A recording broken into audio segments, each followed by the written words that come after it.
한태준은 자신의 삶이 견고하게 쌓아 올린 유리 성과 같다고 생각했다. 완벽하게 정돈된 설계도면, 오차 없는 계산, 그리고 예측 가능한 미래. 20년 전 그의 아버지가 갑작스러운 사고로 세상을 떠나고 모든 것이 무너진 이후 그는 혼돈으로부터 벗어나기 위해 자신만의 세계를 구축했다.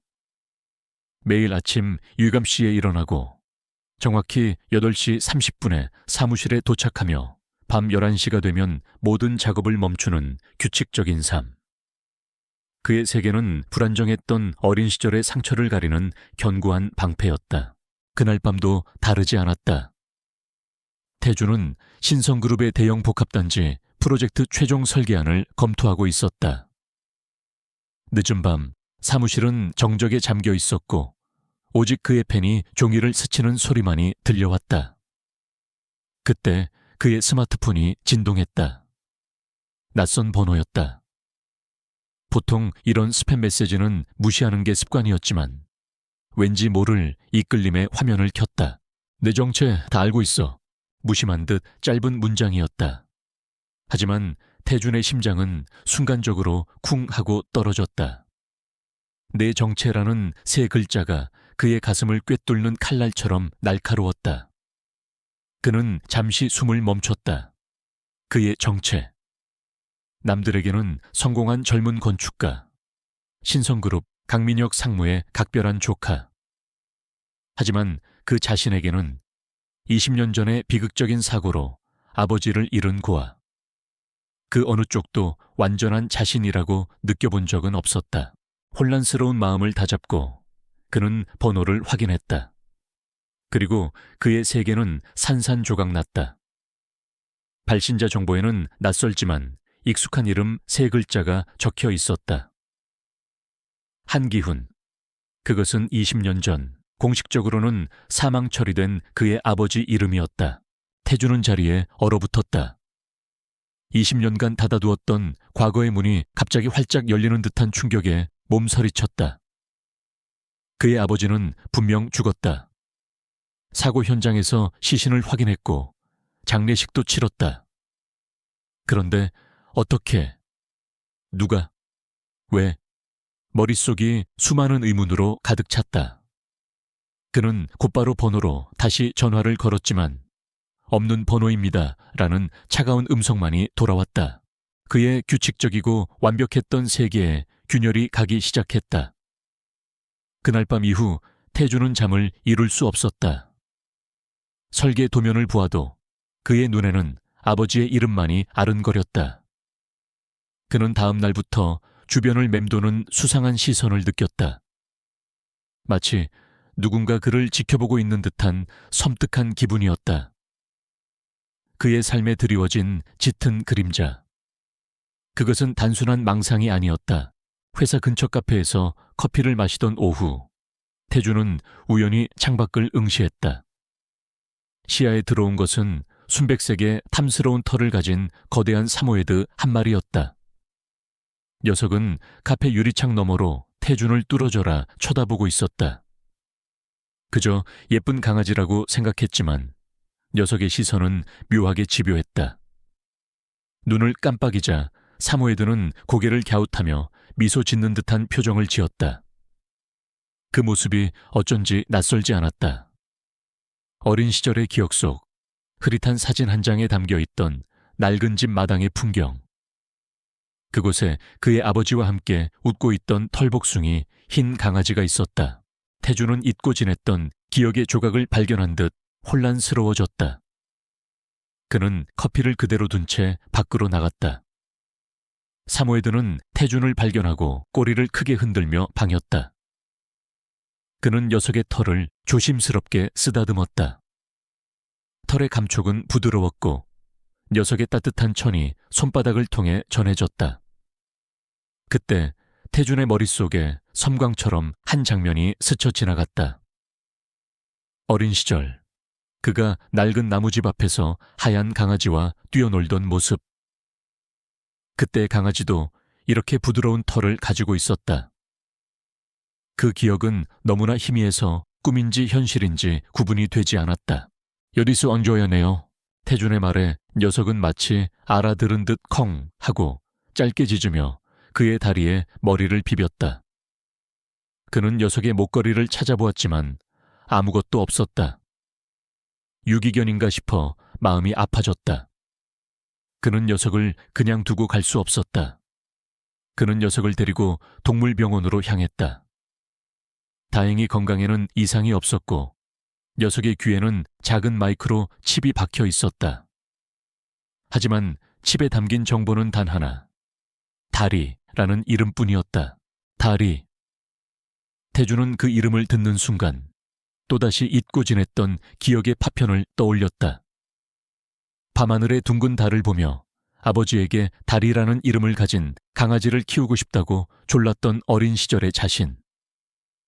아버지는 그런 글을 보며 다정하게 웃어주셨다. 태준은 다리의 존재가 단순한 우연이 아닐지도 모른다는 기묘한 예감에 사로잡혔다. 마치 이 강아지가 자신에게 어떤 메시지를 전달하려는 듯한 느낌이었다. 그날 이후 다리는 태준의 삶에 자연스럽게 스며들었다. 다리는 그의 곁을 그림자처럼 따라다녔다. 태준이 사무실에서 밤늦도록 일할 때면 다리는 그의 발치에 얌전히 누워 잠들었다. 그가 힘든 표정을 짓거나 한숨을 쉬면 녀석은 다가와 그의 손을 핥아주거나 머리를 그의 무릎에 기댔다. 태준은 그런 달리를 보며 위안을 얻었다. 20년 동안 홀로 감내해야 했던 외로움을 다리가 조용히 채워주는 것 같았다. 하지만 다리가 가져온 평화는 오래가지 않았다. 다리가 나타난 이후부터 태준은 자신의 집과 사무실 주변에서 더욱 짙어진 위협을 느끼기 시작했다. 주차된 채 누군가 일부러 흠집을 내거나 집으로 향하는 길에 의도치 않은 사고가 일어날 뻔한 일도 여러 차례 있었다. 그럴 때마다 다리는 낯선 기척을 감지한 듯 으르렁거렸다. 특히 밤늦게 누군가 집 주변을 서성일 때면 녀석은 창밖을 향해 맹렬히 지저댔다. 다리의 경계심은 단순한 동물의 본능을 넘어선 마치 그를 지키려는 듯한 의지처럼 느껴졌다.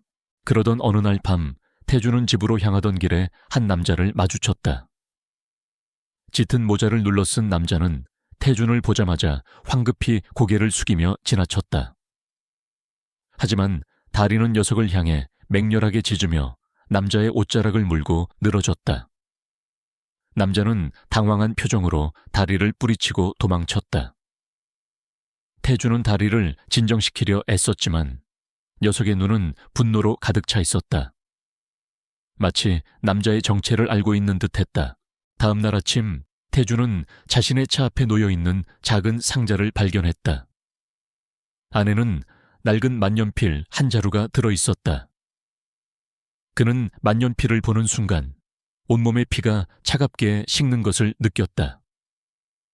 그것은 20년 전 아버지가 늘 사용하던 태준에게 선물해주고 싶어 했던 만년필이었다. 그는 만년필을 손에 쥔 채 멍하니 서 있었다. 20년간 꽁꽁 숨겨두었던 아버지의 기억이 이 만년필을 통해 강제로 끄집어지는 듯했다. 이 모든 것이 우연일 리 없었다. 수상한 문자, 정체를 알 수 없는 사모의 듯 다리, 그리고 20년 전 아버지의 유품. 이 모든 조각들은 하나의 거대한 퍼즐을 이루고 있었다. 태준은 더 이상 도망칠 수 없다는 것을 깨달았다. 그는 외면해왔던 과거를 직시해야만 했다. 그의 아버지는 사고로 죽은 것이 아닐지도 모른다. 누군가에 의해 의도적으로 죽임을 당한 것이라면, 그리고 그 진실을 알고 있는 누군가가 이제는 자신을 향해 경고의 손길을 뻗치고 있는 것이라면 두려움과 함께 분노가 그의 심장 깊은 곳에서부터 치밀어 올랐다. 그는 더 이상 이 모든 것을 혼자 감당할 수 없다는 것을 깨달았다. 그는 유일하게 신뢰할 수 있는 친구이자 정보기술 전문가인 서진우에게 전화를 걸었다. 진우야, 부탁할 게 있어. 20년 전에 사망한 사람 이름으로 등록된 번호가 있어. 그 번호 발신지랑 관련된 모든 정보를 찾아줘. 진우는 태준의 다급한 목소리에 놀라며 무슨 일이냐고 물었다. 하지만 태준은 자세한 설명을 하는 대신 그저 중요한 일이야. 내 정체랑 관련된 일일 수도 있어 라고만 말했다. 진우는 더 이상 묻지 않고 알겠다고 대답했다. 태준은 전화기를 내려놓고 다리의 머리를 쓰다듬었다. 다리야, 네가 알고 있는 모든 것을 내게 알려줘야 해. 아빠의 죽음에 얽힌 진실을. 그의 눈빛은 더 이상 방황하지 않았다. 20년간 억눌러왔던 그의 내면 깊숙한 곳에 숨겨져 있던 강인함과 집념이 서서히 깨어나고 있었다. 그의 앞에는 미로처럼 복잡하고 위험한 진실의 길이 펼쳐져 있었다. 하지만 그는 더 이상 혼자가 아니었다. 그의 곁에는 그를 묵묵히 지켜주는 다리가 있었다. 태주는 다리를 안고 20년의 침묵을 깨고 과거의 그림자와 정면으로 마주하기로 결심했다. 그의 고요했던 삶은 이제 막 폭풍우의 한가운데로 들어서고 있었다. 서진우는 태준의 요청에 곧바로 착수했다. 그는 뛰어난 해킹 실력으로 경찰청 전산망과 통신사 기록을 샅샅이 뒤졌지만 허탕을 쳤다. 한기훈이라는 이름으로 등록된 번호의 모든 발신 기록과 위치 정보는 흔적도 없이 삭제되어 있었다. 마치 처음부터 존재하지 않았던 것처럼. 진우는 믿을 수 없다는 듯 태준에게 전화를 걸었다. 태준아, 이상해. 그 번호 완전 유령 번호야. 이런 식으로 완벽하게 흔적을 지운 건 전문가 소행일 가능성이 높아. 보통 일이 아니야. 대체 무슨 일인데? 진우의 목소리는 긴장으로 가득 차 있었다. 태준은 심장이 쿵 하고 내려앉는 것을 느꼈다. 전문가의 소행. 누군가 이 모든 것을 계획하고 태준을 지켜보고 있었다는 뜻이었다. 그는 진우에게 모든 것을 털어놓았다. 아버지의 이름으로 온 문자, 그리고 그날 이후 벌어진 기이한 일들까지. 진우는 침묵했다. 그리고 이내 단호한 목소리로 말했다. 태준아, 이건 너 혼자 해결할 수 있는 일이 아니야. 당장 경찰에 신고해. 위험해 보여. 하지만 태준은 고개를 저었다. 아니, 그럴 수 없어. 이게 아버지의 죽음과 관련된 일이라면, 그리고 누군가 그 진실을 숨기려 하고 있다면 경찰이 움직이기 전에 내가 먼저 움직여야 해. 20년 동안 잊고 살았어. 이제 더 이상 모른 척할 수 없어. 진우는 더 이상 그를 설득할 수 없음을 알고 대신 자신이 할 수 있는 모든 것을 돕겠다고 약속했다. 알았어. 하지만 절대 혼자 다니지 마. 그리고 그 문자 혹시 다른 단서라도 없어? 태준은 다시 한번 문자를 확인했다. 네 정체 다 알고 있어. 단 4글자. 그 문장이 던지는 섬뜩한 경고. 태준은 문득 이 문자가 자신을 겨냥한 것이 아니라 자신을 향해 진실을 보라는 메시지일 수도 있다는 생각이 들었다. 나라는 정체성, 아버지를 잃고 고아로 살아야 했던 자신. 어쩌면 그 모든 비극의 시작점에 아버지가 남긴 비밀이 있을지도 모른다는 직감이 들었다. 태준은 다리를 데리고 20년 전 그가 살던 동네를 찾아갔다. 재개발로 인해 많은 것이 변했지만 낡은 주택가 골목길은 여전히 옛 모습 그대로였다.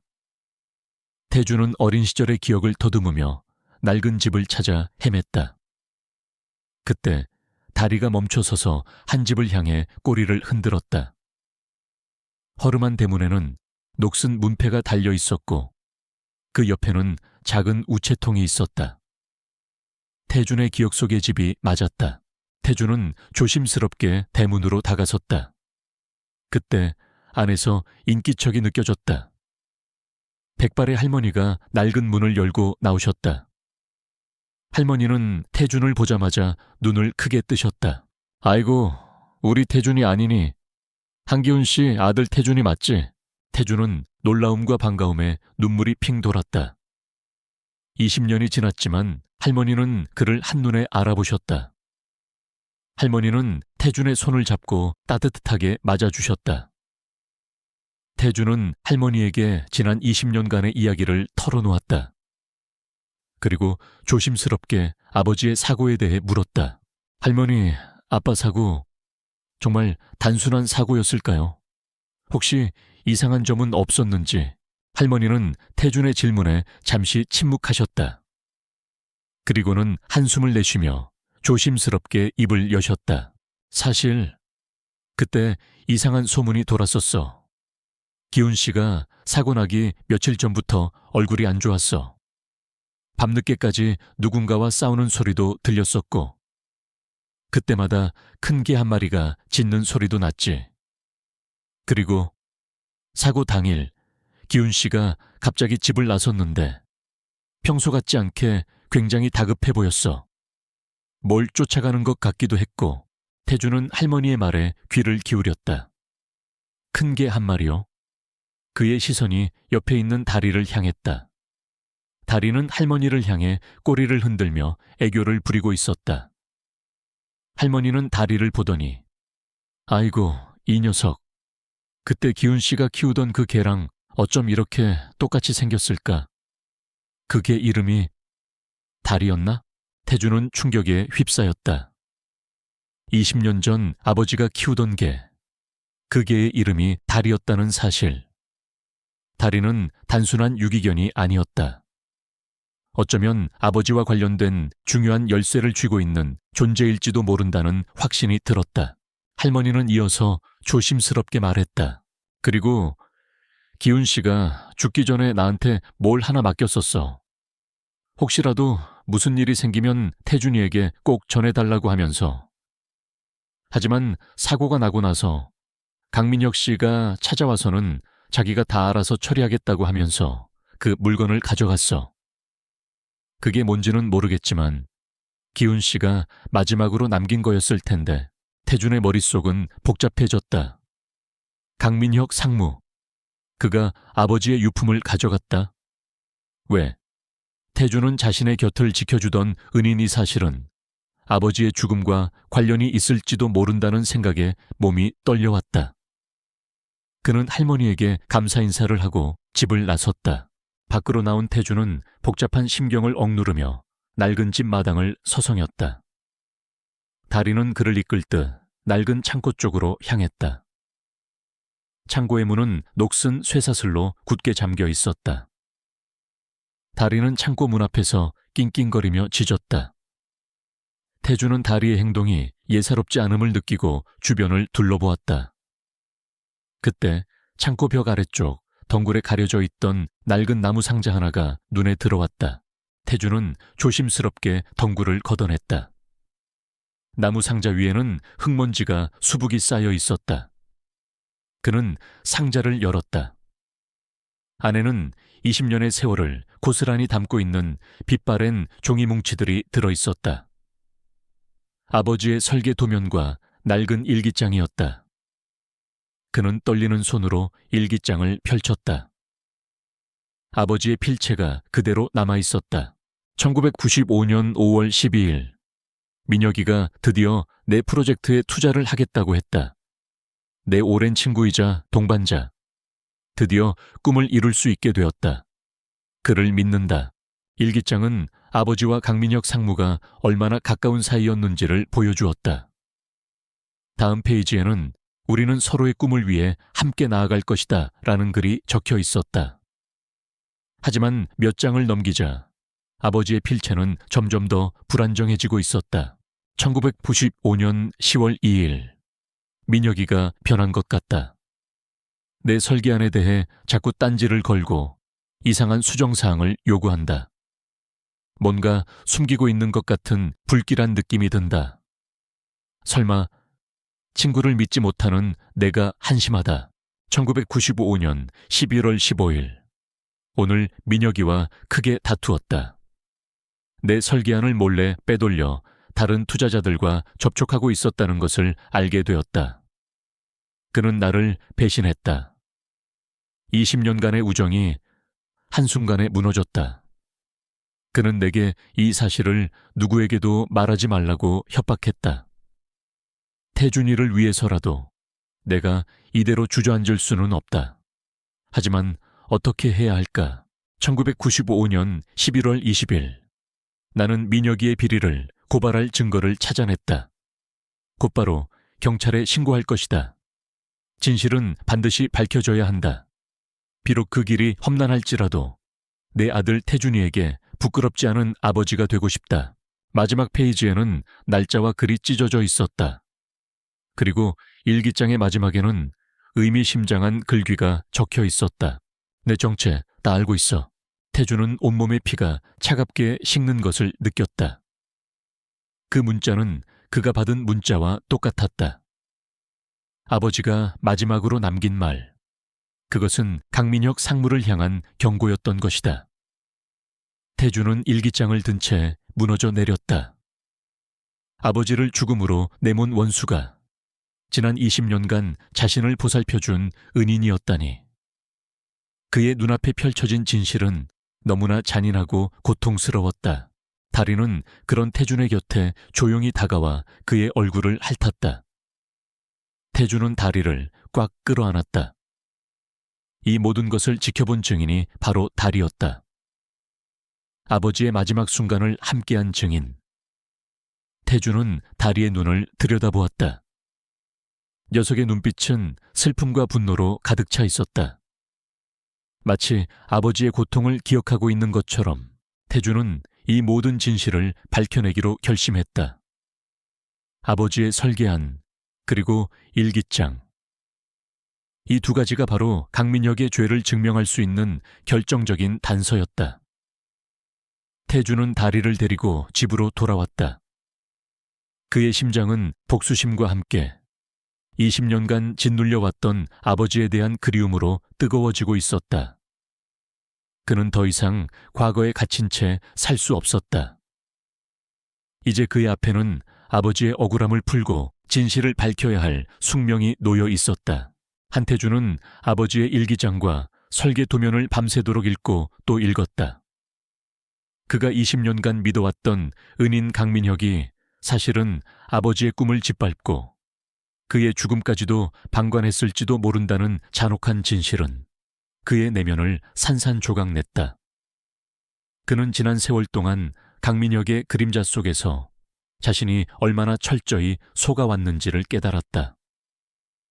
강민혁의 따뜻한 한 미소와 격려의 말들이 이제 와서는 모든 것이 위선으로 느껴졌다. 태준의 마음속에는 배신감과 함께 차가운 복수심이 자리 잡기 시작했다. 그는 다음 날 아침 평소와 다름없는 표정으로 회사에 출근했다.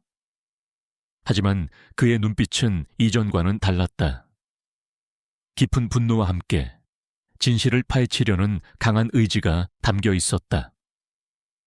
그는 강민혁을 향해 무심한 듯 다가갔다. 강민혁은 태준을 보자마자 환한 미소를 지었다. 태준아, 밤샘 작업했나 보구나. 신성그룹의 미래가 너의 손에 달려있으니 자네가 고생이 많아. 강민혁의 위선적인 말이 태준의 귀에 비수처럼 박혔다. 태준은 겨우 감정을 억누르며 말했다. 상무님, 여쭤볼 게 있습니다. 20년 전 아버지가 돌아가셨을 때 아버지의 유품을 상무님께서 처리하셨다고 들었습니다. 혹시 그때 아버지께서 마지막으로 남기신 물건은 없었나요? 강민혁의 얼굴에서 미소가 사라졌다. 그의 눈동자가 미세하게 흔들렸다. 하지만 이내 능숙하게 표정을 관리하며 말했다. 태준아, 갑자기 그 이야기는 왜 꺼내는 건가? 다 지난 일인데 그때는 사고 현장도 혼란스러웠고 자네도 너무 어려서 내가 대신 처리해 줬을 뿐이야. 별다른 유품은 없었던 걸로 기억하는데 자네도 이제 아버지를 놓아주고 앞날을 생각해야지. 강민혁의 대답은 너무나도 능숙하고 자연스러웠다. 하지만 태준은 그의 눈빛에서 불안과 경계심을 읽어냈다. 별다른 유품은 없었다는 그의 말은 할머니의 증언과 완전히 상반되었다. 태준은 더 이상 묻지 않고 돌아섰다. 강민혁은 그런 태준의 뒷모습을 보며 섬뜩할 정도로 차가운 눈빛을 빛냈다. 아직도 과거에 갇혀 있군.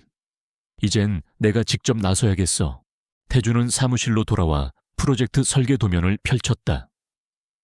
신성그룹이 추진하는 대형 복합단지 프로젝트. 강민혁이 이 프로젝트에 목숨을 거는 이유가 무엇일까? 태주는 아버지의 설계 도면과 비교해 보았다. 그리고 놀라운 사실을 발견했다. 신성그룹의 설계안과 아버지의 설계안은 놀라울 정도로 흡사했다. 큰 틀은 비슷했지만 세부적인 구조와 공법에서 결정적인 차이가 있었다. 아버지의 설계안은 친환경적이면서도 안정성을 최우선으로 고려한 반면 신성그룹의 설계안은 수익성을 극대화하기 위해 위험한 공법을 무리하게 적용한 흔적이 보였다. 태주는 아버지의 설계 도면을 보며 이 프로젝트가 단순한 이익 추구를 넘어선 더 큰 음모와 관련이 있을지도 모른다는 생각을 하게 되었다. 그때 다리가 사무실로 들어와 태준의 발치에 얌전히 앉았다. 태준은 다리의 목에 걸려있는 인식표를 발견했다. 인식표에는 다리라는 이름과 함께 작은 USB 하나가 매달려 있었다. 태준은 조심스럽게 USB를 빼서 컴퓨터에 연결했다. USB 안에는 20년 전 아버지의 설계 도면과 관련된 파일들이 들어있었다. 그리고 그 안에는 음성 파일 하나가 숨겨져 있었다. 태준은 떨리는 손으로 음성 파일을 재생했다. 기훈아, 내 말 들어. 이 설계안은 완벽해. 하지만 이대로 진행하면 수익이 너무 적잖아. 조금만 수정하면 돼. 이쪽 철골 구조물을 빼고 저쪽 콘크리트 비중을 줄이자고. 우리 둘 다 부자가 될 수 있는 길이야. 아니, 민혁아. 안 돼. 이건 건축가의 양심을 저버리는 짓이야. 이대로 지으면 언젠가 무너질 거야. 난 절대 그렇게 할 수 없어. 양심? 웃기지 마. 내까짓 건축가 양심 때문에 내 돈 수백억이 날아가게 생겼다고. 내 아들도 생각해야지. 나 혼자 이대로 프로젝트를 진행할 수도 있어. 그때는 나 아들이 평생 이 바닥에서 발붙일 수 없게 될 거야. 태주는 음성 파일을 들으며 치솟는 분노를 참을 수 없었다. 아버지의 다정한 목소리와 강민혁의 비열한 목소리가 교차하며 20년 전의 비극이 생생하게 재현되는 듯했다. 음성 파일은 아버지가 강민혁에게 협박당했음을 명확히 보여주었다. 그리고 마지막에는 끔찍한 비명소리와 함께 모든 것이 끊겼다. 태주는 모든 것을 멈추고 주먹을 꽉 쥐었다. 그 비명소리는 강민혁이 아버지의 설계안을 빼앗기 위해 어떤 짓을 했는지 명백히 보여주는 증거였다. 그때 사무실 문이 조용히 열렸다. 강민혁이었다. 그의 얼굴에는 미소가 사라진 지 오래였다. 그의 눈빛은 뱀처럼 차갑고 섬뜩했다.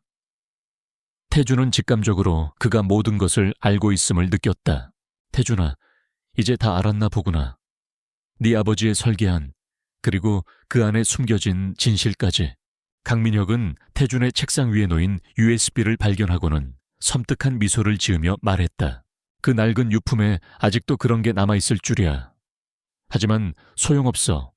어차피 아무도 믿어주지 않을 테니까. 아니요, 상무님. 저는 믿습니다. 아버지의 목소리가, 그리고 아버지의 양심이 이 모든 것을 말해주고 있습니다. 태준은 떨리는 목소리를 억누르며 말했다. 강민혁은 태준의 말을 비웃으며 그의 손에 들린 USB를 뺏으려 했다. 태준은 순간적으로 몸을 틀어 USB를 보호했다. 두 사람 사이에 팽팽한 긴장감이 흘렀다. 그때 사무실 문이 다시 열리고 경호원들이 들어왔다. 이봐, 한태준 군. 자네가 지금 무슨 짓을 하고 있는지 아는가? 회사 기밀 자료를 유출하려는 것이야. 당장 그 USB를 내놓고 프로젝트에서 손을 떼게. 강민혁은 비열하게 웃으며 태준을 몰아붙였다. 태준은 경호원들에 둘러싸인 채 차가운 사무실 바닥에 굳어버렸다. 그때 다리가 으르렁거리며 경호원들을 향해 달려들었다. 경호원들은 갑작스러운 공격에 당황하며 뒷걸음질 쳤다. 그 틈을 타 태주는 USB를 들고 사무실을 빠져나왔다. 태주는 다리와 함께 무작정 뛰었다. 복도를 지나 엘리베이터를 향해 달렸다. 하지만 강민혁은 이미 모든 통제실에 연락을 취한 상태였다. 엘리베이터는 작동하지 않았고 비상계단 문은 쇠사슬로 잠겨 있었다. 태주는 궁지에 몰렸다. 사방이 막힌 덫에 걸린 것이다. 태준아, 어디로 가든 소용없어. 자네가 가진 모든 것을 다 내려놓고 내게 돌아와. 그럼 예전처럼 모든 것을 없던 일로 해주지. 그렇지 않으면 자네 아버지처럼 될 수도 있어. 강민혁의 목소리가 사무실 방송 스피커를 통해 울려 퍼졌다. 그의 목소리는 차갑고 단호했다. 마치 태준의 운명을 결정할 수 있는 신과도 같은 위압감이 느껴졌다. 하지만 태준은 굴하지 않았다. 그는 아버지의 마지막 고통을 기억했다. 아버지의 설계 도면과 음성 파일. 이 두 가지가 바로 강민혁을 무너뜨릴 수 있는 유일한 무기였다. 태준은 다리를 꽉 끌어안았다. 그리고 마지막으로 한 번 더 진우에게 전화를 걸었다. 진우야, 내가 지금 신성그룹 본사에 갇혔어. 강민혁이 모든 것을 알았어. USB 안에 아버지의 음성 파일이 있어. 그 안에 모든 진실이 담겨 있어. 내가 만약 어떻게 되면 반드시 이 사실을 세상에 알려줘. 태준의 목소리는 절박했다. 진우는 태준의 말에 충격을 받았다. 그는 태준에게 절대로 포기하지 말고 기다리라고 소리쳤다. 하지만 전화는 곧 끊겼다. 강민혁이 통신을 차단한 것이다. 태준은 이제 혼자가 되었다. 그에게 남은 것은 오직 다리와 USB, 그리고 20년 전 아버지가 남긴 진실뿐이었다. 그는 창문 밖으로 펼쳐진 도시의 야경을 바라보았다. 그 빛나는 도시의 이면에는 이처럼 추악하고 잔인한 진실이 숨겨져 있었다. 태준은 깊은 한숨을 내쉬며 마지막 결투를 준비했다. 그는 더 이상 겁쟁이가 아니었다. 아버지의 아들로서, 그리고 한 사람의 건축가로서 그는 자신의 모든 것을 걸고 싸우기로 결심했다. 한태준은 신성그룹 본사 옥상으로 향하는 비상계단을 필사적으로 뛰어 올라갔다. 등 뒤에서는 경호원들의 거친 발소리가 쫓아오고 있었다. 다리는 그의 앞을 가로막는 경호원들을 향해 위협적으로 으르렁거렸다. 한 명의 경호원이 다리를 제압하려 달려들었지만 녀석은 재빨리 몸을 피하며 그의 다리를 물었다. 경호원은 비명을 지르며 넘어졌고 태준은 그 틈을 놓치지 않고 앞으로 내달렸다. 옥상 문을 열고 나온 태준은 차가운 밤 공기와 마주했다. 발 아래로는 서울의 화려한 야경이 끝없이 펼쳐져 있었다. 하지만 그에게는 이 모든 것이 거대한 감옥처럼 느껴졌다. 문이 닫히고 다리가 맹렬히 짖기 시작했다. 경호원들이 옥상으로 올라오고 있었다. 태준은 주머니에 든 USB를 꽉 움켜쥐었다. 이것만큼은 절대 빼앗길 수 없었다. 아버지의 마지막 증거이자 그의 양심이었다. 한태준 군, 이젠 끝났어. 자네 아버지처럼 쓸데없는 짓 하지 말고 순순히 USB를 넘겨. 강민혁의 차가운 목소리가 뒤에서 들려왔다. 그는 여유로운 미소를 띠고 있었다. 태준은 뒤를 돌아보았다. 강민혁의 뒤로 서너 명의 경호원들이 태준을 포위했다. 태준은 더 이상 도망칠 곳이 없다는 것을 깨달았다. 그는 옥상 난간 끝으로 천천히 걸어갔다. 상무님, 제가 알고 있는 것이 한 가지 있습니다. 아버지가 돌아가신 그날, 아버지를 죽음으로 몰아넣은 진짜 범인이 누구인지, 그리고 아버지가 남기신 이 설계 안에 숨겨진 비밀까지. 태준의 목소리는 떨렸지만 그의 눈빛은 강렬했다. 강민혁은 그런 태준을 비웃었다. 하하, 내까짓 게 뭘 안다고. 자네 아버지는 그냥 운이 없었을 뿐이야. 탐욕에 눈이 멀어 잘못된 선택을 했고 그 대가로 죽음을 맞이한 거지. 자네 역시 마찬가지가 될 거야. 강민혁의 말은 태준의 분노를 폭발시켰다. 운이 없었다고요. 그건 사고가 아니었습니다. 상무님께서 아버지를 죽음으로 몰아넣은 것입니다. 아버지의 설계안을 빼앗기 위해, 아버지의 양심을 짓밟기 위해 태준은 소리쳤다. 강민혁의 얼굴에서 미소가 완전히 사라졌다. 그는 싸늘한 눈빛으로 태준을 노려보았다. 그래, 맞다. 내가 그랬다. 네 아버지의 설계안이 탐났고 그가 내 앞길을 막으려 했기 때문에. 하지만 그게 뭐, 이 세상은 원래 그런 거야. 약육강식. 더 강한 자가 모든 것을 차지하는 법이지. 나 아버지처럼 약한 자는 결국 도태될 수밖에 없어. 강민혁은 비웃으며 태준에게 한 발짝 더 다가섰다. 자네 역시 똑같아. 네 아버지를 닮아 너무 순진해. 이 USB 하나로 나를 무너뜨릴 수 있다고 생각하나? 이 USB가 세상에 알려지기 전에 자네는 이 세상에서 사라지게 될 거야. 그때 다리가 강민혁을 향해 맹렬히 달려들었다. 강민혁은 경호원들에게 다리를 제압하라고 소리쳤다. 경호원들은 다리를 향해 달려들었지만 녀석은 놀라울 정도로 민첩했다. 녀석은 경호원들 사이를 요리조리 피하며 태준에게로 돌아왔다. 그리고 태준의 바지가랑이를 물고 난간 쪽으로 이끌었다.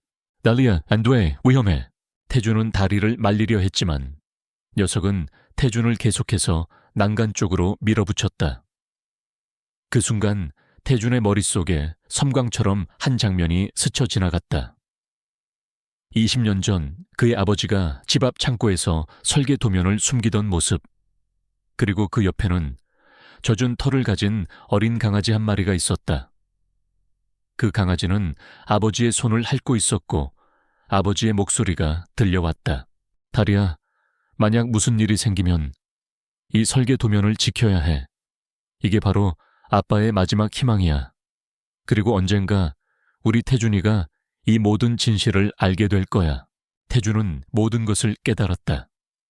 다리는 단순히 아버지가 키우던 개가 아니었다. 다리는 아버지의 마지막 목격자이자 증거를 지키기 위해 20년간을 살아온 영웅적인 존재였던 것이다. 태준은 다리를 끌어안았다. 그의 눈에는 뜨거운 눈물이 흘러내렸다. 달아, 네가 아빠를 지키려고 그랬구나. 나를 지키려고. 미안해. 태준의 말에 다리는 꼬리를 흔들며 그의 손을 핥았다. 그들의 모습에 강민혁은 분노했다. 웃기는군. 짐승 한 마리 때문에 내 계획이 틀어질 줄이야. 당장 저 개를 치워버려. 경호원들은 다리를 향해 다시 달려들었다. 그때 옥상 문이 다시 열리고 서진우가 나타났다. 진우의 손에는 휴대폰이 들려 있었고 그의 뒤로는 여러 명의 경찰들이 서 있었다. 강민혁 상무, 당신은 지금부터 불법 감금 및 협박 혐의로 체포됩니다. 경찰들의 등장에 강민혁은 당황한 기색을 감추지 못했다. 그는 믿을 수 없다는 듯 진우를 노려보았다. 서진우, 네가 어떻게... 진우는 차분한 목소리로 대답했다. 태준이가 연락했을 때 이미 녹음하고 있었어. 그리고 강민혁 상무님께서 하신 모든 말씀, 이 모든 현장 상황이 다 녹음되고 생중계되고 있었다는 사실을 아시는지 모르겠군요. 진우는 휴대폰 화면을 강민혁에게 보여주었다. 화면에는 태준과 강민혁의 대화 내용이 실시간으로 송출되고 있었다. 진우는 태준에게서 걸려온 전화를 스피커폰으로 연결한 뒤 태준의 사무실 주변을 배회하며 모든 상황을 녹음하고 있었다. 그리고 태준이 갇혔다는 사실을 알자마자 그는 녹음 파일을 가지고 경찰서로 달려간 것이다. 경찰들이 강민혁을 체포하려 다가섰다. 강민혁은 마지막 발악을 했다. 그는 태준에게 달려들며 USB를 빼앗으려 했다. 하지만 태준은 재빨리 몸을 피했고 다리가 그의 앞을 막아섰다. 다리는 강민혁의 손을 물고 놓아주지 않았다. 강민혁은 고통스러운 비명을 질렀고 그 순간 경찰들이 그를 제압했다. 이게 이게 다 내 놈들 때문이야. 젠장. 강민혁은 분노에 가득 찬 목소리로 소리쳤다. 그의 발버둥은 무의미했다. 그의 위선과 탐욕으로 쌓아 올린 견고한 성은 결국 그 자신의 손으로 무너져 내리고 말았다. 경찰서로 향하는 길, 태주는 다리의 털을 쓰다듬었다. 다리는 그의 품에서 얌전히 잠들어 있었다. 태주는 지난 20년간의 고통스러운 시간을 보상받는 듯한 기분을 느꼈다. 아버지의 억울함이 풀렸고 진실은 세상에 드러났다.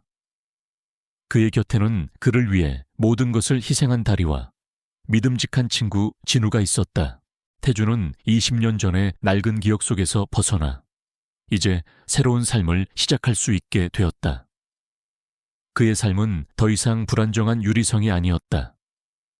아버지의 양심과 다리의 용기, 그리고 친구의 우정으로 지어진 견고하고 아름다운 성이었다. 그는 이제 아버지의 뒤를 이어 진정한 건축가의 길을 걷기로 결심했다. 사람들의 삶을 위협하는 건물이 아닌 사람들에게 안전과 행복을 주는 건물을 짓는 건축가. 그의 마음은 평화로웠다. 그리고 그 평화는 다리의 따뜻한 천으로부터 시작되었다. 경찰의 조사 과정은 태준의 예상보다 훨씬 빠르게 진행되었다. 강민혁은 모든 혐의를 완강히 부인했지만 태준이 제출한 USB 속 음성 파일과 20년 전 아버지의 설계 도면, 그리고 진우가 녹음한 옥상에서의 대화 내용이 결정적인 증거가 되었다. 특히 음성 파일에 담긴 강민혁의 목소리는 법의학적 분석을 통해 본인임이 확인되었고, 그가 아버지에게 설계한 수정을 강요하며 협박했던 사실이 명백히 드러났다. 강민혁의 탐욕과 비열함이 여과 없이 세상에 공개되는 순간이었다. 하지만 강민혁은 마지막까지 태준을 향한 복수심을 불태웠다. 경찰서 유치장에서 조사를 받던 그는 태준의 변호사를 통해 협박성 메시지를 보냈다. 이대로 끝날 것 같나? 네 아버지만큼이나 멍청하군. 너는 평생 나의 그림자 속에서 벗어날 수 없을 거야. 태준은 더 이상 그의 말에 흔들리지 않았다. 그의 분노는 이미 충분했고 이제는 아버지의 억울함을 풀고 평온을 되찾는 것에 집중해야 했다. 그날 저녁 태준은 집으로 돌아와 다리와 함께 조용히 앉아 있었다. 다리는 태준의 무릎에 머리를 기댄 채 깊은 잠에 빠져 있었다. 태준은 다리의 부드러운 털을 쓰다듬으며 지난 며칠간의 폭풍 같은 시간을 되돌아보았다. 모든 것이 다리로부터 시작되었다.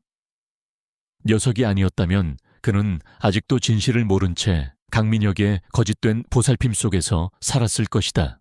그때 초인종이 울렸다. 문을 열자 낯선 여자가 서 있었다. 긴 머리에 단정한 정장을 입은 그녀는 왠지 모르게 익숙한 느낌을 주었다. 한태준 씨 되시죠? 서혜진이라고 합니다. 잠시 드릴 말씀이 있어서요. 그녀는 자신을 신성그룹 관련 비리를 추적하던 기자였다고 소개했다. 태준은 그녀에게서 왠지 모를 신뢰감을 느꼈다.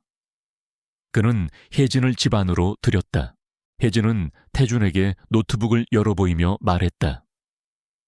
저는 강민혁 상무의 비리를 5년 전부터 추적하고 있었습니다.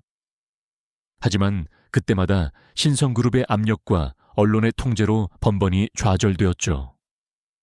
그러다 5년 전 한 분을 알게 되었습니다. 그분은 강민혁 상무의 비리를 폭로할 중요한 증거를 가지고 계셨습니다. 태준은 혜진의 말에 숨을 죽였다.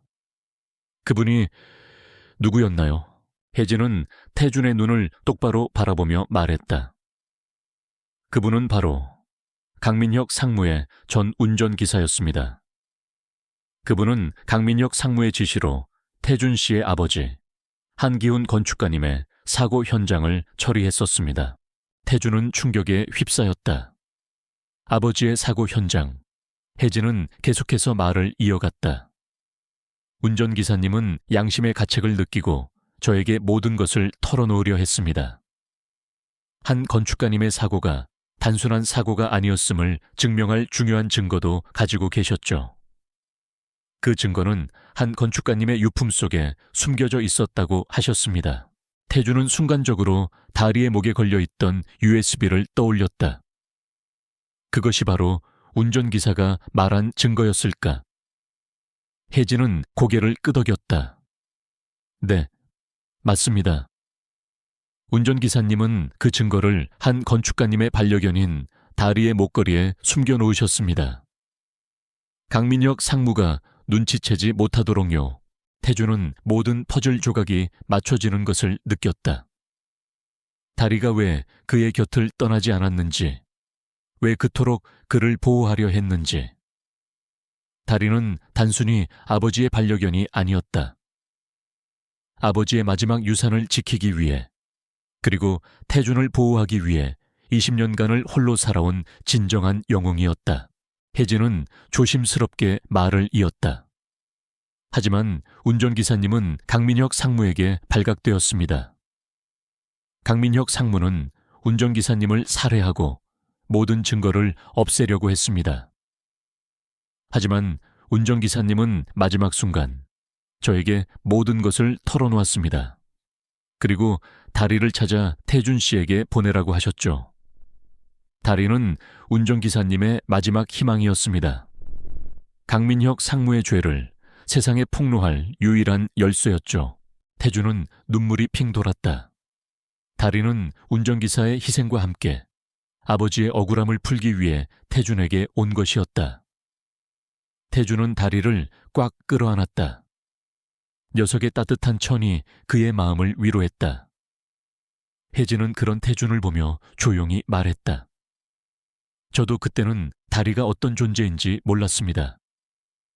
그저 강민혁 상무의 비리를 폭로할 중요한 열쇠라고만 생각했죠. 하지만 오늘 태준 씨와 다리를 보니 그들의 특별한 인연이 단순한 우연이 아니었음을 깨달았습니다. 혜진은 이어서 또 다른 충격적인 사실을 털어놓았다. 강민혁 상무는 한 건축가님의 설계 도면을 훔쳐 신성 드림타워 프로젝트를 진행했습니다. 하지만 원봉과는 달리 안전을 무시한 채 수익성만을 극대화한 설계였죠. 운전기사님은 신성 드림타워가 완공되면 언젠가 무너질 것이라고 경고했습니다. 그래서 저는 5년 전부터 이 프로젝트의 위험성을 알리려 노력했지만 번번이 실패했습니다. 태주는 혜진의 말에 온몸에 소름이 돋았다. 아버지의 일기장에 적혀있던 경고, 그리고 신성 드림타워의 불안정한 구조. 모든 것이 맞아떨어지고 있었다. 태주는 혜진에게 말했다.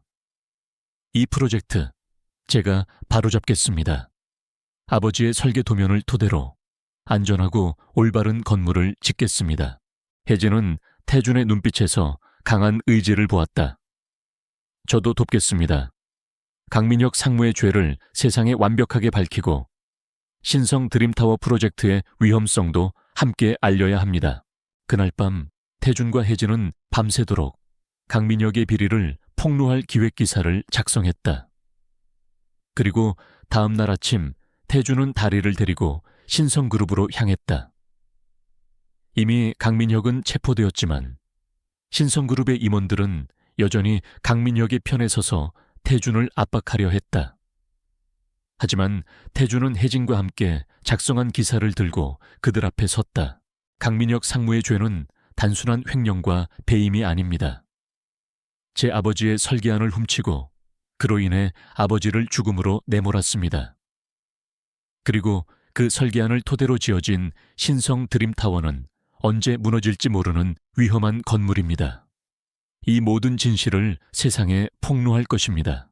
태준의 당당한 태도에 신성그룹 임원들은 할 말을 잃었다. 그들은 강민혁과 공범 관계에 있었고 태준의 폭로가 자신들에게도 치명적인 영향을 미칠 것을 직감했다. 태준은 그들의 눈빛에서 더 이상 그들의 위선에 굴하지 않아도 된다는 것을 느꼈다. 태준은 이제 새로운 삶을 시작할 수 있었다. 아버지의 억울함을 풀었고 20년간 그의 삶을 짓눌렀던 어둠에서 벗어났다. 그의 곁에는 그를 지켜준 다리와 그를 도와준 혜진, 그리고 친구 진우가 있었다. 태주는 더 이상 혼자가 아니었다. 그는 아버지의 꿈을 이어받아 세상의 정의를 실현하고 안전한 건물을 짓는 진정한 건축가가 될 것이다. 그의 삶은 이제 진정한 빛을 향해 나아가고 있었다. 신성그룹 임원진은 태준의 폭로에 경악했다. 그들은 강민혁이 구속되자마자 태준을 제거하기 위해 갖가지 방법을 동원했다. 프로젝트에서 태준을 해고하려 했고 그의 명예를 실추시키기 위해 과거의 사생활을 들추어내려 했다. 하지만 혜진이 이미 작성해둔 기사를 통해 신성 드림타워 프로젝트의 위험성과 강민혁의 비리가 세상에 알려지면서 그들의 시도는 모두 수포로 돌아갔다. 여론은 들끓었고 신성그룹은 한순간에 존폐 위기에 처하게 되었다. 태준은 혜진과 함께 신성 드림타워 프로젝트의 설계안을 전면 재검토했다. 아버지의 원본 설계안과 강민혁이 수정한 설계안을 비교 분석하며 어디에서 어떤 위험한 요소들이 추가되었는지 꼼꼼히 확인했다.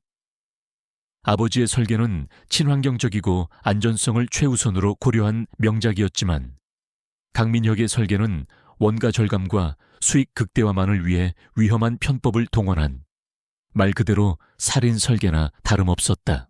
태준은 혜진과 함께 이 모든 내용을 정리하여 기자회견을 열었다. 기자회견장에는 수많은 기자들이 몰려들었다. 태준은 아버지의 설계 도면과 강민혁이 수정한 설계 도면을 나란히 놓고 한 글자 한 글자 짚어가며 어떤 부분이 왜 위험한지 설명했다. 제 아버지 한기훈 건축가는 자신의 양심과 타협하지 않았습니다. 하지만 강민혁 상무는 자신의 이익을 위해 아버지의 설계안을 조작했습니다. 이대로 신성 드림타워가 완공된다면 그것은 언젠가 무너져 수많은 사람들의 생명을 위협할 것입니다. 태준의 목소리는 떨렸지만 그의 눈빛은 흔들림 없었다. 그의 옆에는 다리가 얌전히 앉아 있었다. 기자들의 플래시 세례가 쏟아지는 가운데 다리는 마치 이 모든 것을 지켜보았다는 듯 조용히 태준의 옆을 지켰다. 한 기자가 다리에게 질문했다. 옆에 있는 강아지는 무엇인가요? 혹시 이 사건과 관련이 있나요? 태준은 다리를 쓰다듬으며 대답했다. 이 아이의 이름은 다리입니다. 20년 전 제 아버지의 곁을 지켰던 유일한 증인입니다. 그리고 제가 진실을 밝힐 수 있도록 도와준 가장 소중한 친구입니다. 태준의 진솔한 이야기에 기자들은 감동했고 다리의 존재는 이 사건의 진정성을 더욱 부각시켰다. 기자회견은 성공적으로 마무리되었고 신성 드림타워 프로젝트는 전면 중단되었다. 강민혁은 추가 혐의로 기소되었고 신성그룹의 임원진은 모두 해고되었다. 태준은 신성그룹의 새로운 경영진으로부터 드림타워 프로젝트를 다시 맡아달라는 제안을 받았다. 태준은 그 제안을 수락했다. 하지만 그가 원하는 것은 단순한 복수가 아니었다. 그는 아버지의 설계한 대로 안전하고 아름다운 건물을 짓고 싶었다. 그것이 바로 아버지의 억울함을 완전히 씻어내는 길이라고 생각했다. 태준은 혜진과 함께 새로운 팀을 꾸려 프로젝트를 재개했다. 그의 팀은 아버지의 설계 철학을 바탕으로 사람들의 삶을 풍요롭게 하는 건축물을 짓기 위해 최선을 다했다. 프로젝트가 진행되는 동안 다리는 늘 태준의 곁을 지켰다. 현장 시찰을 나갈 때도 설계 도면을 검토할 때도 다리는 태준의 그림자처럼 따라다니며 묵묵히 그를 응원했다. 다리는 태준의 삶에 깊숙이 스며들었다. 태준은 더 이상 혼자가 아니었다. 그의 곁에는 그를 진심으로 이해하고 지지해주는 동료들이 있었고 무엇보다도 그를 무한한 사랑으로 지켜주는 다리가 있었다. 그로부터 1년 후 신성 드림타워는 한기훈 기념관으로 이름을 바꾸고 완공되었다. 태준은 완공된 건물을 바라보며 감격에 젖었다. 아버지의 꿈과 양심이 고스란히 담긴 아름다운 건물이었다. 건물 앞에는 아버지의 흉상과 함께 다리의 동상이 세워졌다. 다리는 자신의 동상을 보며 꼬리를 흔들었다. 중공식 날 태주는 무대에 올라 마이크를 잡았다. 그의 눈에는 뜨거운 눈물이 고여 있었다. 이 건물은 제 아버지의 마지막 꿈이었습니다. 그리고 아버지의 꿈을 지키기 위해 20년간을 희생한 한 영웅의 이야기이기도 합니다. 그 영웅의 이름은 다리입니다. 저는 이 건물을 통해 아버지의 억울함을 풀고 아버지의 양심을 세상에 알리고 싶었습니다. 이 건물이 모두에게 희망과 용기를 주는 공간이 되기를 바랍니다. 태준의 연설에 모든 사람들이 기립박수를 보냈다. 그때 태준의 뒤로 혜진이 다가와 그의 어깨를 감쌌다. 혜진은 이제 태준의 단순한 동료가 아니었다. 그녀는 태준의 가장 든든한 조력자이자 사랑하는 연인이었다. 그들은 함께 아버지의 꿈을 완성했고 함께 새로운 미래를 꿈꾸고 있었다. 하지만 그날 밤 평화로웠던 태준의 삶에 또다시 그림자가 드리워졌다. 중공식 파티가 끝난 후 태준은 다리를 데리고 집으로 돌아왔다. 다리는 왠지 모르게 불안해 보였다. 집 안으로 들어서자 거실에는 한 남자가 서 있었다. 그는 바로 강민혁이었다. 그는 구속 집행정지를 신청하고 병원에 입원해 있다가 몰래 빠져나온 것이었다. 한태준, 내가 분명 경고했을 텐데 내가 가진 모든 것을 빼앗았으니 너도 똑같이 당해야지. 강민혁의 눈은 증오와 광기로 가득 차 있었다. 그의 손에는 칼이 들려 있었다. 태준은 다리를 뒤로 숨기며 강민혁을 노려보았다. 상무님, 이제 그만하세요. 모든 것이 끝났습니다. 이제라도 죗값을 치르고 새 삶을 사세요. 새 삶? 내 인생을 망가뜨린 내 놈 앞에서 새 삶 따위가 가능할 줄 알아. 네 아버지처럼 너도 이 세상에서 사라져야 해. 강민혁은 소리치며 태준을 향해 달려들었다. 태준은 몸을 피하려 했지만 강민혁의 칼이 그의 팔을 스쳤다. 태준은 고통스러운 신음과 함께 바닥에 쓰러졌다. 그 순간 다리가 맹렬하게 강민혁에게 달려들었다. 다리는 강민혁의 다리를 물고 놓아주지 않았다. 강민혁은 고통에 몸부림치며 다리를 뿌리치려 했다. 그 틈을 타 태준은 필사적으로 전화기를 찾아 혜진에게 전화를 걸었다. 혜진아, 강민혁이 우리 집에 왔어. 다리가 위험해. 태준은 간신히 말을 마친 후 의식을 잃었다. 강민혁은 다리를 겨우 떼어내고 분노에 찬 얼굴로 다리를 노려보았다.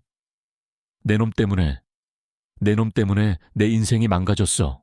그는 칼을 들고 다리를 향해 달려들었다. 다리는 태준을 지키기 위해 그를 향해 온몸으로 맞섰다. 하지만 강민혁의 칼은 녀석의 몸을 향했다. 그때 혜진과 진우가 경찰과 함께 들이닥쳤다. 강민혁은 다시 한번 체포되었지만 다리는 이미 피투성이가 되어 바닥에 쓰러져 있었다. 태준은 혜진의 비명소리에 눈을 떴다.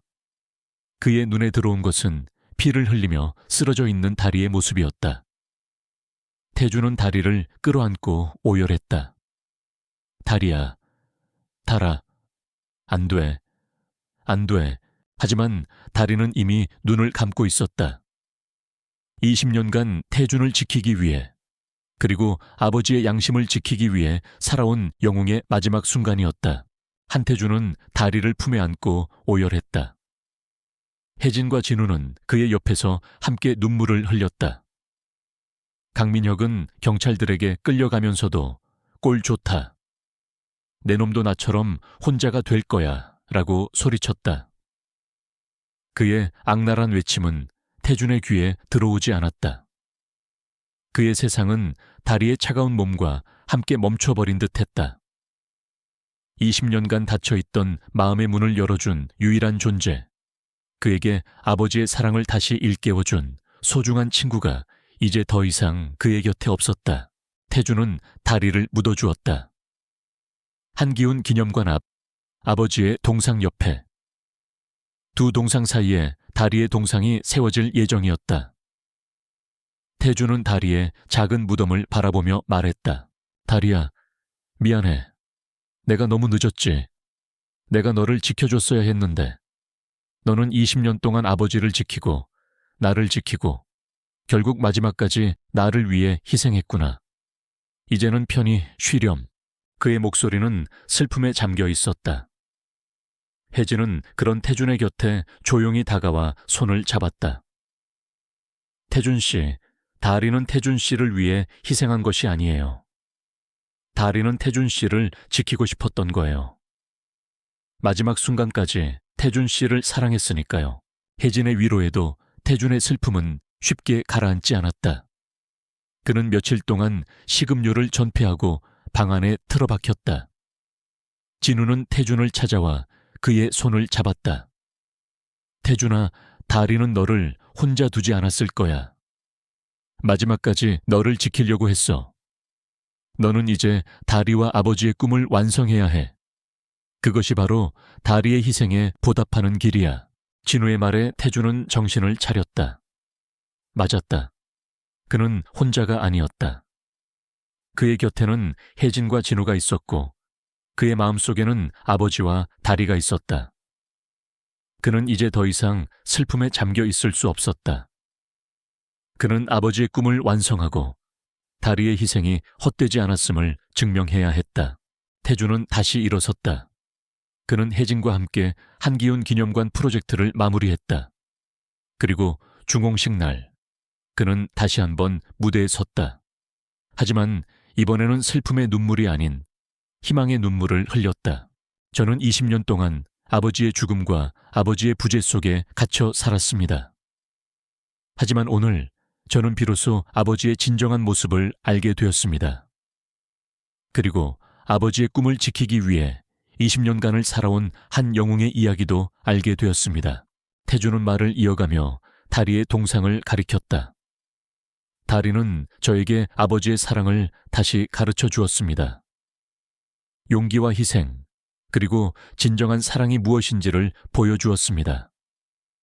다리는 저의 가장 소중한 친구이자 영원한 가족입니다. 태준의 연설에 모든 사람들이 눈물을 흘렸다. 그들은 태준의 이야기 속에서 희생과 사랑의 의미를 깨달았다. 중공식은 성공적으로 마무리되었고 태준은 한기훈 기념관의 관장이자 수석 건축가로 임명되었다. 태준은 이후에도 혜진과 함께 다양한 건축 프로젝트를 진행했다. 그들은 항상 아버지의 설계 철학을 바탕으로 안전하고 아름다운 건물을 짓기 위해 노력했다. 그들의 건축물은 사람들에게 희망과 행복을 주었고 그들의 이름은 세상에 널리 알려졌다. 어느덧 몇 년의 시간이 흘렀다. 태준은 혜진과 결혼하여 한 아이의 아버지가 되었다. 그들은 아이에게 달이라는 이름을 지어주었다. 아이는 태준과 혜진의 사랑 속에서 맑고 밝게 자라났다. 어느 날 오후 태준은 아들을 데리고 한기훈 기념관을 찾았다. 아들은 다리의 동상 앞에서 천진난만하게 뛰어놀고 있었다. 태준은 그런 아들을 보며 흐뭇한 미소를 지었다. 그때 아들이 태준에게 달려와 물었다. 아빠, 저 강아지 동상은 누구예요? 아빠 친구예요. 태준은 아들을 무릎에 앉히고 다리의 동상을 쓰다듬으며 말했다. 응, 아빠의 가장 소중한 친구였단다. 이 강아지의 이름은 다리야. 다리는 아빠가 위험에 처했을 때 목숨을 걸고 아빠를 지켜주었어. 다리는 세상에서 가장 용감하고 착한 강아지였단다. 아들은 태준의 말을 듣고 고개를 끄덕였다. 아빠, 다리가 다시 돌아오면 좋겠다. 태준은 아들의 머리를 쓰다듬으며 대답했다.